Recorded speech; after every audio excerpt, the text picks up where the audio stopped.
সমাজ ভাই ভাই।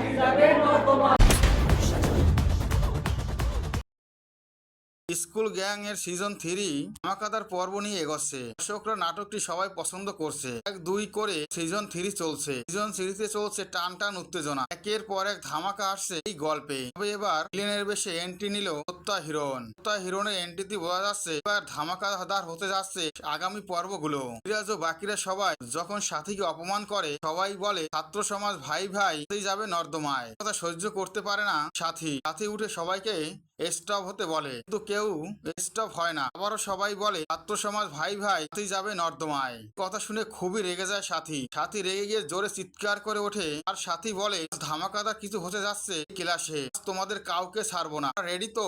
কথা বলেই সাথী ওখান থেকে বেরিয়ে যায়। প্রত্যয় হিরণকে ফোন করে সাথী সবটা বলে। সাথী বলে স্কুলে আমি থাকতে পারছি না, সবাই আমাকে অপমান করছে। মতো একটা মানুষকে এত বড় অপমান করার সাহস পায় কি করে? আমার বাসার থেকে মরাই উচিত। কথা শুনে সহ্য করতে পারে না প্রত্যয় হিরণ সিদ্ধান্ত নেয় এবার সে সাথীর কাছে যাবে এবং ধামাকাদার কিছু ঘটাবে ক্লাসে। আমরা দেখতে পাই প্রত্যয় হিরণ থেকে ভিতরে আসে। প্রত্যয় হিরণকে ভিতরে আসতে নিষেধ করে। সে তো কারো কথা মানবার নয়, কারো কথাই মানে না। ভিলেনের বেশে এক গ্যাং নিয়ে দিকে এগোতে থাকে। সে সবাই তাকে দেখে দৌড়ে পালায়।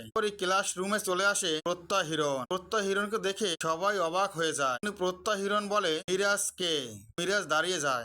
মারার চেষ্টা করে প্রত্যয় হিরণ, আর তখনই একটি ছেলে সামনে চলে আসলে ছেলেটিকে মারে প্রত্যয় হিরণ। এই মার দেখে সবাই অবাক হয়ে যায়, সবাই খুব ভয় পায়। প্রত্যয় হিরণের এন্ট্রিটাই ছিল ভয়ের। ক্লাসরুমে আসলে সবাই এমনিতেই ভয় পেয়ে যায়। মিরাজকে বলে তুমি সাথীর কাছে ক্ষমা চাও, যদি তুমি সাথীর কাছে ক্ষমা না চাও তাহলে এই ক্লাসে এক এক করে সবাইকে আজকে আমি মারবো। তুমি সবাইকে বাঁচাতে চাও তাহলে তুমি বাঁচাতে পারো। এ কথা শুনে সিদ্ধান্ত না সাথীর কাছে ক্ষমা চাইবে, কারণ সবাইকে সে দেখতে পারবে না। এরপরই ক্লাসরুমে সবার সামনে সাথীর কাছে ক্ষমা চায় মিরাজ। যে দৃশ্যটি দেখে সবাই অবাক হয়ে যায়। এমন একটি পর্ব সামনে আসতে চলেছে। স্কুল গ্যাংয়ের প্রত্যেকটি আপডেট ভিডিও পেতে আমার চ্যানেলটি সাবস্ক্রাইব করে বেল আইকন অন করে রেখো। ধন্যবাদ।